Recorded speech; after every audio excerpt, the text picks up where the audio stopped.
Tiga tandas paling mahal di dunia. Nombor satu tak berada di muka bumi kita. Ketiga, tandas Taman Seni Moon River di China. Tandas awan berlatar belakangkan keindahan alam ini terletak dalam sebuah gua buatan manusia di mana kos pembinaan tandas ini sekitar $750,000 Amerika. Tiada bayaran dikenakan untuk menggunakan tandas ini. Pengguna hanya perlu membayar tiket masuk ke taman sahaja. Tapi pengguna perlu menunggu sehingga 2 jam untuk merasai pengalaman membuat air di tandas ini. Jika anda cerik-berik, pastinya akan berterabur dahulu dalam seluar sebelum sempat anda gunakan tandas ini. Hahaha. Yang pernah tercerik dalam seluar, sila hadirkan diri. Terima kasih. Kedua, tandas emas How Fun di Hong Kong. Tandas ini diperbuat daripada emas tulen 24 karat dan nilai kos tandas ini sekitar $5 juta Amerika. Tandas ini hanyalah tandas pameran seni sahaja. Tapi jika anda ingin membawanya pulang,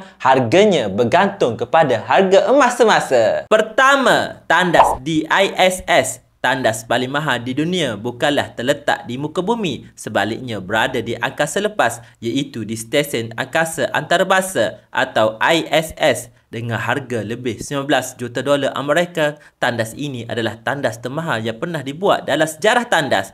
Keistimewaan tandas ini adalah mampu mengekstrak air dari sisa najis dan membersihkannya untuk diminum.